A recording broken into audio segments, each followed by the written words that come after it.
and gentlemen, welcome to Headkrack After Hours. This is a young lady who has mastered the formula, and she's done it again. She got a brand new project out right now called Her Story in the Making, and she's back in the building. What's up for Young and May? What up? It's good, boss. Yo, good to see you again. Word. It seems like it's almost been, I don't know, almost a year to the date in which you came back, and when you came through the first time. Yeah, it was a year, right? Yeah, like you came through with my man Drew High from Duck Down. Yeah. It was over a year. Let me start by telling you that the album, you came in heavy-handed. Yeah. You know, in a time where people hitting you with 2-minute songs, and you know, you'll have like 38 songs on it, but the album's only like 28 minutes. Exactly. Yo, you gave us a strong hour and 8. I had to, man. I had to. You had a lot to say, it seems. Thank you. Let's unpack some of these bags. No Mercy. You said you feeling like Pac right now. Come on, man. That's one of the greatest, man. You know what I mean? And I say that because, you know, Pac was one of those rappers that just said what was on his mind and he kept it G at all times, man. And he was thorough with it. And it was the best way to me to reference him. And if you seen the video, too, if you notice the fit I had on was from when he came out of court. He was spitting on the cameras, yeah. So it was like, you know, it was like paying homage, man. Yo, how hard is it to, like, you know, especially when you're an artist and you pay attention to, like, the nuances and just the subtle details, how hard is it for you to find all the pieces to put that fit together? Like, basically, like, what, like bridging the gap? Well, like, you know, like, is Young and May out here doing her own shopping? Did you try to find the exact shirt that he had on yourself? Oh, you talking about that? Yeah. I did my own research, you know what I mean? I paid attention, and the crazy thing is I actually ordered this shirt. Like, I went on the site and got it where you see my name on the back in May, and I got the number 92 because that's the year I was born. Got so you. I kind of wanted to, you know, match me at the same time but still pay homage. Yeah, and I was, you know, also impressed at the amount of heavy lifting you did on the album yourself. Like, I mean, most albums these days is pretty much like, it's like group study work. Like, there's like 1,000 people on the record. I think. Yeah. There's like, you got my man who's singing the hook on 2 records. Right. What's his name again? Max YB. Maxio. Shout out to Maxio, man. He's a young artist from New Jersey, and his voice is different. You know what I mean? He got a different sound. So shout out to him, man. Is he somebody you taking under your wing and bringing with you? In a sense, you know what I mean? That's the reason I gave him a little exposure and stuff like that. But he got his own thing going on. You know what I mean? Like, he got his own little movement. He's from Jersey City, so they know him out there. He moving. You know what I mean? The styles complemented each other well. Yeah. Now on the record Big, which I'm hearing a little bit of everywhere, man. I was riding. Actually, I was riding to work this morning listening to satellite radio, and it came on again. Now you shouted out Kalani on that record. Did she shout you out back? Shout out to Kalani. You know what I mean? That's the homie. But yeah, we talk. Like, she texts me every now and then. We talk about getting up with music. She actually loved the record. She actually reached out to me to get a sample of what I said on the record. When I said, hi, Kalani, she was like, yo, I need that, or whatever the case. So I guess she's going to use it for something. But yeah, that's the homie, man. That's kind of dope. And, yeah. You know, and I was expecting there to be a lot of collabs on this project, but I'm glad there wasn't, because, like, we got to learn so much more about you on this project. I mean, I had to write down a lot of notes. So let's go deep into the album. Car Confessions. Right. When's the last time you called your moms? I just called my mom a few days ago. Okay. You know, because, like, your life on the is Car busy, Confessions, right? Yeah, on Car Confessions, you know what I mean? It's definitely accurate. You have those moments when you be pulled left and right, man, and the family don't understand certain things because they're not used to it. So it's like, you know, it's like your life just transformed from being regular and being able to come home and be home, and then you kind of branch off, do your own thing, get your own house, you around the world, and, you know, it's not the same. Yeah. It's not. Does your mom have Cash App? Yes. No, she doesn't. My grandmother do. So your mom has bypassed Cash App, but grandma has Cash App. Grandma has Cash App. Who you sending money to the most between grandma? Because mommy don't have Cash App. Mommy, she don't even got, like, my mom ain't even up on that type of vibe. My grandmother it's funny, it's so backwards, but my grandmother is more on that type of vibe. So anytime I have to send my mom money, I have to send it to my grandmother. Got you. Yeah. No Love. There was such a fire and a passion in your voice on this record. Yeah, that's a deep record. Who are you mad at? And who hates Young M.A.? Who are these people? No Love is really not nobody hating me, and it's really no hate from me towards nobody else. It's just more so like real life, realistic speaking. You know what I mean? A lot of people try to, like, hide behind that curtain, but in all reality, bro, like, on No Love is basically trying to teach the youth of having understanding about the difference between who love you and who just kind of, like, benefits you or uses you or just kind of leans on you. You know what I'm saying? So, and then the record is kind of basically just going off my experiences, my personal experiences, just by losing my brother from somebody that was, he had around him a lot, close to him, and the same person killed him. You know what I mean? And it's kind of like a street poetry, man, just having these kids understand, like, don't call everybody your friend. Pay attention to the signs and stuff like that, man. And like, in all reality, not even just somebody in the street, like just even women in general, even certain family members. You know what I mean? Like, you just got to pay attention, man, at all times because, life comes with a lot of downs. Yeah. And that's what that record is, just speaking facts. Now, when you first started popping, right? I mean, like, your bubble's been underground for quite some time, and you've kind of maintained your own ecosystem where you don't necessarily even have to be on the radio to still pack the shows out. Right. Now, has your entourage gotten bigger, smaller, or remained the same, from like a year or two ago to now? Definitely gotten smaller since, I believe, when things first really got hot. And as time went by, it definitely got smaller. But what I can say is, honestly speaking, to me, bigger, smaller, yeah, it's a size reference. But to me, it got bigger because it's more solid now. If you understand what I'm saying. Yeah. No, I mean, you the people that are around, they serve a purpose. Exactly. There we go. Like, what was the most, like, outlandish hanger-on that you had? Like, you hear stories about some people got people that exclusively roll their weed for them. Like, did you... no, I don't do all that. It never got crazy to the point where you had specialist people. Yeah, that's too much, bro. That's weird. At the end of the day, I don't need nobody around me. I barely have an assistant. I don't even have an assistant. You know what I mean? Like, literally, this is like literally my people's that's just we moving left to right. And that's just what it is. Ain't no such thing as nobody getting this for me, rolling this for me and all that. Like, we work together as a team. Like, I do things too. Like, I still make, when I don't need you doing everything for me, like, people get caught up in that and mentally be going. I'm humble, bro. That's what's up. You know now, what I mean? it seems like you haven't changed much, and even the amount of, like, passion that you connect to in your music. Yeah. There's a line of Cold World. Remember when I had a 20 and a 5, some pizza and some fries, something along those lines. Yeah. Yo, specifics. Mm-hmm. You know what I mean? Like, yeah, that's just facts. Do you still enjoy the pizza and the fries as much as you did when you was younger? I think you actually. I I think you actually enjoy it now because you don't get it as much. You know what I mean? And I'm not even like I don't even really do dairy and stuff. So anytime I decide to cheat or something like that, it's like the best thing ever. But yeah, like I remember those days where on the way to the train station, the pizza shop right there, and you getting a quick little lunch with you, and you get on the train, and that's just what it is, on your way to work or on your way to school or whatever it was. What was your go-to spot back in the hood? Who you used to go cop your slice exclusively from? At that time, see, I was all around Brooklyn, so like Flatbush, it was like on Nostrand Avenue. I can't remember the name of the pizza spot, but it was definitely on Nostrand Avenue. And their pizzas was $1.50 at that time. Now, I don't even know. No, it was actually $2. Because if you get like pepperonis, it's like $2.25. So now, yeah, and then the Metro cards start adding up too. Because at the time I was getting on the train, it was like $2, $2.25. I heard now it's almost $3, and the pizza almost $3 now. So I don't know, man. So you heard the Metro card was almost $3, so you haven't rode the train in a minute. No, I ain't rode the train in years, bro. Years. Like, I want to though. Preference, or it's just you at a point in your celebrity where you can't? I can't, bro. Hell no. No, but it's weird the people that I hear about that use public transportation exclusively to get to work, and it's like, whoa, how can you? Probably an Uber, a taxi, but I ain't getting on no bus or no train, man. That's too many people. It's way too many people. You would never get out of Definitely the train station alone is in and out traffic. Like, it's crazy. In New York, come on, man.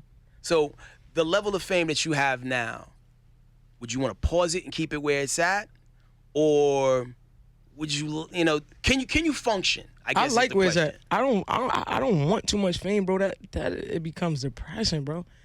It's like with more money is more fame in a sense. You know what I mean? As an artist, to me, it's like I can separate the two. I can make more money and not get more fame.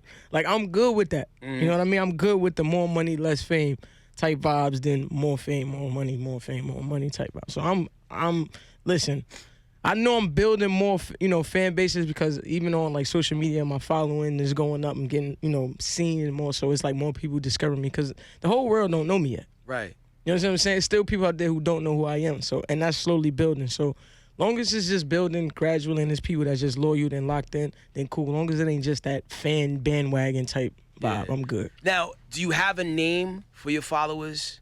Yo, you the second person to say this, bro. I don't.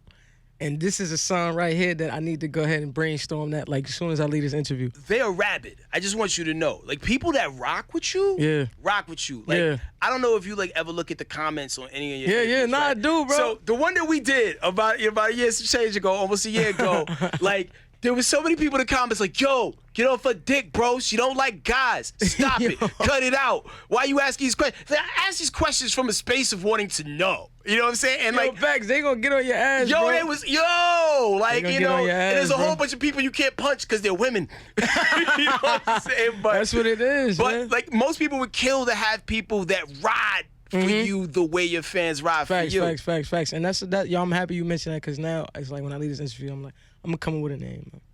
I gotta come up with a name. I do. It's only right. It's that time. It's like, come on, bro. It's been too long now. You gotta have a name. We gotta have a gang name. For real. That's the gang out here, man. Yo, so once again, like, you know, talking about the album, Her Story in the Making. Yeah. Yo, okay, let's talk about Numb. Okay. You know, where, you know, it really talks about using drugs as a form of escapism. Right. What's the deepest down the hole you found yourself falling? You know, when having to deal with all the pressures of being young and made, or just coping with the environment that you in. Right, personal life, everything like that. You know, I get those dark moments, man. And when I get those dark moments, I either hide it in a sense of, like, even when I'm out and about, I hide it and I cover it with, like, laughs and smiles and just kind of, like, trying to just keep myself busy. And then I have those moments where I can literally just distance myself. You know what I mean? And really just go into my own zone and don't really want to deal with nothing or nobody. It's never gotten me to a point where I just felt like totally like giving up. You know what I mean? Like you get those ideas, you get those thoughts, you get those fears, but at the same time, I never allow myself to hit rock bottom because I have this way of just self-healing. That's what I believe in, self-healing. I don't really feel like nobody can heal another person if you're not literally spiritually and mentally in their shoes. You know what I mean? Do you meditate? Yes. How often?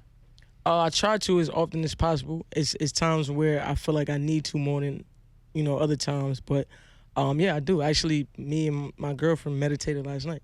That's you know what I mean? Like, we'll put on meditation music just to even go to sleep because it's like it's calming. It is. You listen to, like, the binaural beats? Yeah, it's a couple of them. It's the one with just the nature sounds. Mm-hmm. It's the one with, like, literally certain tones of music that kind of, like, sparks, like, certain parts. Yo, those are the binaural beats. Yeah. Like, there's literally one for damn near anything you could think of if you know what to search for on YouTube and whatnot. Yeah, and I be on YouTube doing the same thing. I be trying to put people on. And it's a good way to go to sleep with those sounds because mentally, while you're sleeping, is like, you know, engaged like other, you know, besides listening to like an action movie before you go to sleep, you end up dreaming some crazy ish, you know what I mean? So it definitely works in a sense.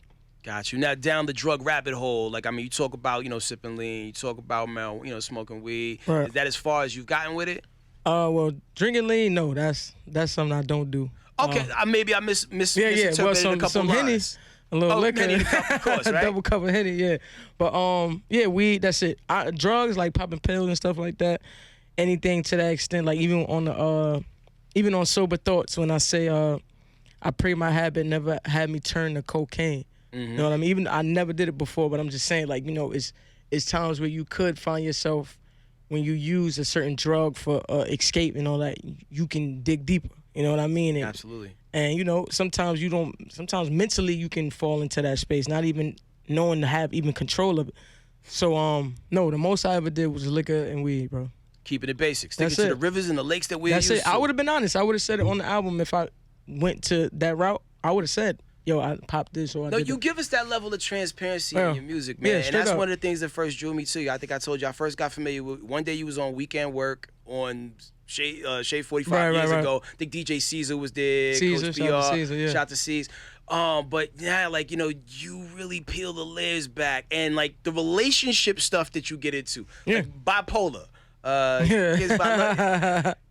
Yo, who were you really mad at somebody when you made that record? Was this like your apology Like, is this how Young M.A gets back in good graces? All right, so on the album, Numb and Bipolar go hand in hand. So it's like, that's why the record is literally after Numb.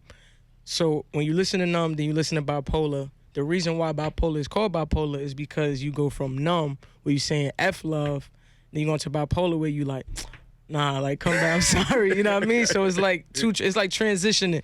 And yes, you know what I mean? Just past experiences in life and just in relationships overall. It wasn't really for nobody specifically. It's just something I went through overall. And it was just a perfect way to put it on the album because it's part of her story. It's part of something I've been through before. You know what I mean? Is this stuff that's happening in your album, is this all happening real time? Or, yeah, sometimes we compartmentalize thoughts from years ago and we unbox it when we need to. And that's exactly what it is. This is a reflection of what part of your life? All different parts from years ago till today. You know what I mean? Like, I literally brung it all into a sandwich and put it on the album. It's like, this is really what it is. Yeah. Nah, and it comes across legit. Because even on, daggone it, hold on, let me go. Sober Thoughts, first album, you was talk about yourself personally. Yeah. Second verse, you was more so dabbling into just, the industry and the game as a whole. Mm-hmm. And at the end of the day, like, you gonna be young me always. You know what I'm saying? Exactly, young me always. I like how you spent that. I mean, because to match that intensity of the first verse and keep it going, right? You switch gears and it right. was We just talk dope. about in the beginning of the Sober Thoughts. We talk about just what I dealt with, internally and mentally and physically, as far as what I was going through.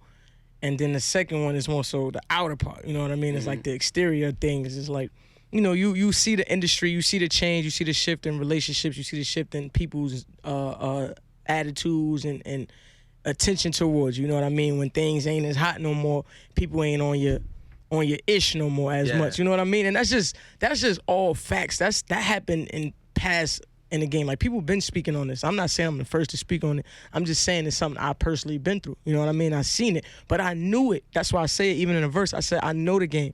I know how it works. It all goes on how you play it. It's not going to always be rah, rah, rah. Even if you're one of the hottest artists, it eventually dies down for you. Absolutely. Because, you know what I mean? Because there's so much coming in. And nowadays, everything is like fresh. Everybody want new. The attention span of people is so short. Done. Like, Done I now. would imagine even though you gave people a solid hour right. on her story in the right, making, right. I'm sure there's It's people who still, expect you to drop something before right Christmas. Now. Mm-hmm. And that's what it is now. You know what I mean? And I'm learning how to keep up with that pace too as well, because I grew up in the era where it wasn't like that. It wasn't no short attention span. It was like drop an album and you work off that album. But nowadays it's like, yo, bro, you got another album? But do you feel like you lose gems along the way by trying to run back to the table too soon? Because you mean like far as like you got lyrics? so many records on this project. Right. And typically lifespan of album, maybe work 3-4 singles, yeah. Whatnot, but you really could have maybe worked 15 of the records on there. Yeah. Do you feel like certain things get lost on the sauce, or there was a song that you wish people would have gravitated to more before you had to move on to the next thing? At a sense now, no, because I'm actually throwing a visual out for every song on the album. So pretty much every song is gonna end up getting pushed. Dope. Because I'm pushing a visual for every single one, and I'm really known for visuals. Like, my YouTube, my subscribe and everything on YouTube is high. You know what I mean? So people know me to have a visual all the time. And you direct a lot of those things yourself. Everything. Yeah. I direct everything. You know what I mean? I'm hands-on with everything. How does your girlfriend like your videos? She love my videos, man. Yo, I be wishing I was at your video shoot. Even if I could be one of them weird. She was at the big video shoot. She was actually helping direct. Was she at Petty Wap too? Yeah, she was at Petty Wap too. That's what's up. Yeah. She's an understanding person. Of course she is. Does she do you be in each other's DMs? Yeah. As far as does she go through your joint and you go through her? Go through them? Yeah. Nah, we got trust for each other. You know what I mean? It ain't like where I'm like, yo, let me see your DMs, or she showed me her DMs before. She'll be like, look, and I'll go through my phone right in front of her. It ain't like that type of vibe. So if you left your phone at home for a day unlocked, when you come home, you good? I'm good. That's what's up. Yeah, I'm good. If only everybody could operate in that same space of comfortability. I'm good. That's facts. There's been times where I had to bust U-turn and go back home and be late to work just to get my phone. Not because of what I'm doing. I just can't necessarily I'm not held accountable for what people may send me just in jest and passing. Hey, man, listen. If you don't want to get caught, don't do it. Plain and simple. Man, you wise beyond your years, yo. That's it. What's your hardest, like, old habit that you have a hard time breaking now? Old habit. Biting my nails. How low are they right now? Yo, and that's one that I never said, like, low. I've been biting my nails since I was in first grade. Is it an anxiety thing? It gotta be. Yo, my son does the same thing. It gotta be. Yo, he be biting it down so we're like... Not OD, yeah, because there's some people who literally do have anxiety when they bite their nails to the point where they damn near bite it till it bleed. Like, I'm at a point where it's just like, I'm just used to it. Like, this is like a person that smokes cigarettes. They just used to smoking a cigarette, going out smoking a cigarette. This is like I don't even know when I bite my nails. That's how much I'm used to biting my nails. Like, it's a motor skill at this point. Yeah, it's just like a quick little whatever. The good thing is when I wear my grills, it stopped me. Oh, how long you had those? My grills? Yeah. I had grills since 2013. That's when I first had first pair of grills. Now they say it makes your breath stink. Do you go above and beyond the clothes? There was somebody recently who was talking about grills that we had in the studio. It's like, yo, I had the grills, and he used to OD, like he would dip them in the Listerine overnight, and brush them more times than he would brush his actual teeth to keep his breath from stinking. First of all, I brush my grills like I brush my teeth, and then that's in the morning, and then throughout the day, if I ate something, and, you get like the little food in your teeth, so it get in your grill, and then you gotta clean your grill. But that's it. Like you don't have to OD unless there's literally food in there. But I clean them every morning like I clean my teeth. Gotcha. But to make your breath stink, that person maybe has stinky breath. I'm about to say, yeah, your grills don't supposed to make your breath stink. Yeah, the homie pH bounce. If your breath stink, your breath stink. Ain't got nothing to do with the grills. Grills don't stink. So why would your breath stink from the grills? Word, man. So at this point, have you had an elaborate, ridiculous purchase that you made just to make you feel good? Never. I never make ridiculous purchases. Anything I make, I ain't gonna lie, like I'm real like cheap. So any purchase I make, I really think like way ahead of time. Like if I get this, I know I'm gonna get this back more, like double that. You know what I mean? So like the biggest purchase I made was my house and a car. You know what I mean? That's the biggest purchase. Jewelry, yeah, I paid a good amount of money for my jewelry. You know what I mean? But I knew I was gonna make that money back, and I knew that buying jewelry is an investment at the same time. So, but I don't go crazy. Like it's sometimes, I ain't gonna lie, when I go to the mall and I end up buying like some freaking designer clothes, then I'm like, I find myself going over budget with designer clothes. So that's why like today, like right now at this point, I'm not buying no more designer clothes. I would imagine people just throwing clothes at you, right? No? Yeah, I mean, yeah, I get clothes thrown at me, but I'm saying like when you want to just go out and buy stuff, yeah, like you end up spending more than you're supposed to. So I'm at a point where I'm not buying no more designer clothes. No more. So if we fast forward 10 years, right, and we sit down and have another conversation, where's Young M.A. at in 10 years? 10 years, I'll be 37. Sheesh. Definitely more richer. Cause that's where we headed to, the bag at all times, and entrepreneurship. You know what I mean? Like I'm just trying to get involved with everything, bro, and definitely more ownership. I'm gonna be at that time 10 years from now. I don't even think I'm gonna be like trying to be on the scenes like the rapper or nothing like that. Like at that point, I'm gonna be having my own little. Well, I got my own thing going now as far as label wise, but like at that point, I'm gonna be executive producing. Like, I'm going to be at a whole different space. You know what I mean? Not to say I ain't a boss now, but I'm going to be bossed up by then. Right. Yeah. So there is an expiration date on how long you want to touch the microphone. Because some people feel like they can do it forever and ever. I think so. I think definitely nowadays it's definitely expiration because the kids is getting younger and younger when it comes to the music now. So it's like almost like a 30-year-old is an old head now. Yeah. You know what I mean? So by that time, 10 years from now, I'm going to be a Jay-Z, you know what I mean, in the game. Like, you know, Jay-Z was older but still was making music. But to us, Jay-Z was the older guy, you know what I mean? So nowadays, you bring that down, that's 10 years, 30-something, that's old now. You know, I'm invested in your story enough, though, like, just through listening to your music to where, like, I want to know. I can't wait to hear what your perspective on the world is and on relationships is 10 years from now. 10 years from now. Like, does Young M.A. in 10 years, do you and your girl adopt a baby, or do you see yourself being a parent? Absolutely. Yeah, I'm gonna be married by then. What's your ideal situation? Like 2 boys, 2 girls? Like, what are you doing? I want a boy. Just one? No, I'm just saying I want a boy first. Okay. And then a girl. That's it. I don't want an OD. Set's complete. Yes, that's complete. I'd rather a boy first. I told my girl this. I said, I'd rather a boy first because he'll be the one taking care of his little sister. That's you know smart. what I mean? And he got to hold her down because that's how it was with me. My brother was my big brother, rest in peace. Then my mom had me and I was the one. So he made sure I was straight. Even though, you know, I learned from him at the same time, so it made me thorough. So that's kind of what I want. I want my little girl to be thorough too, like her brother. I can't wait to see it all play out. Absolutely. Yo, so what is the one thing you feel like that is missing from taking Young and May from here, which is still hot, to out of here?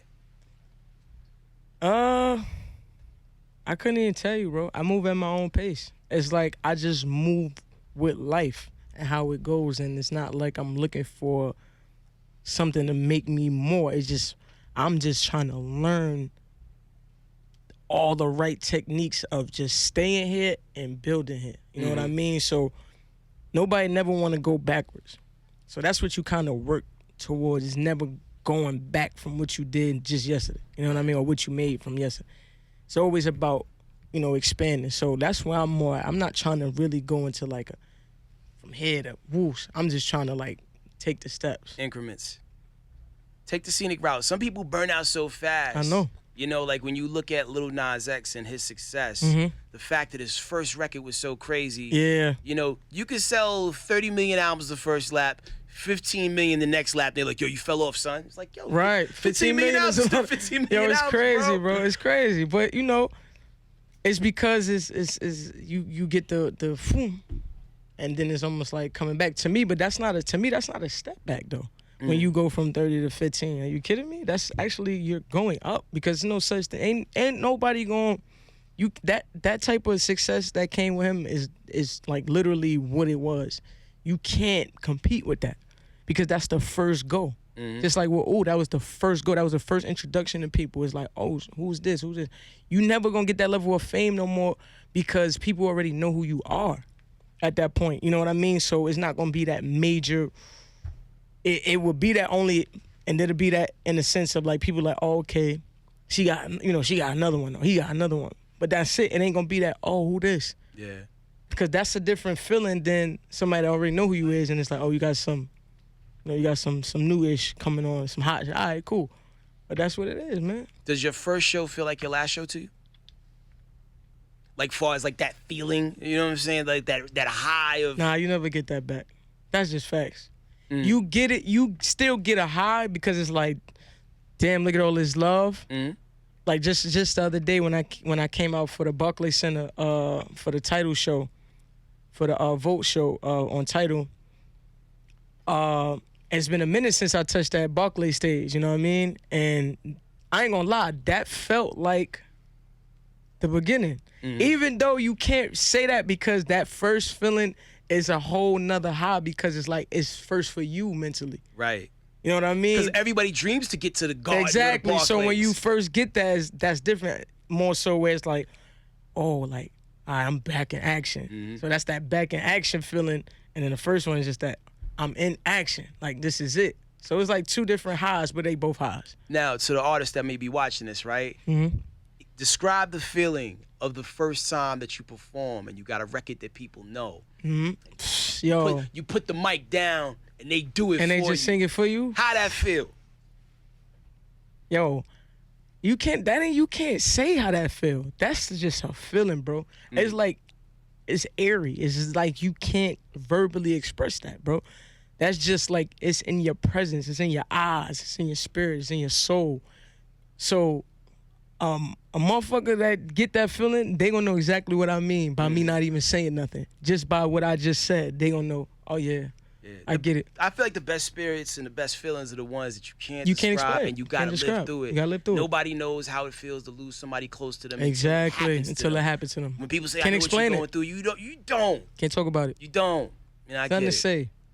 Well, you said a lot, yo, on this new album. Everybody need to pull up on that. It's called Her Story in the Making. Yes, sir. Yo, if you you in a rough spot with your girl, boyfriend, whatever, like right. Stubborn ass? Stubborn ass, yeah. Nigga, I'm just saying. Like, that's the one. That's the relatable one. And what I want people to take away, man, is like people, especially hip hop, we are really good about putting people in different compartments. Like, yo, best female rapper, best male rapper. No, you a dope rapper. That's right. You a MC. That's right. You a fucking problem. You know what I'm saying? There's no less than 12 different flows on your project. Exactly. If not more. I'm just saying. That's what I told him, man. You're not going to sound the same, man. This whole album is just different. It's versatile to the T, man. All different experience, all different emotions. Fun, good, up, down. It is what it is. What it is, man. So, yo, be sure you follow Young and May. Pick up that album. Her Story in the Making. Go get that right now, man. Right now. Stop playing.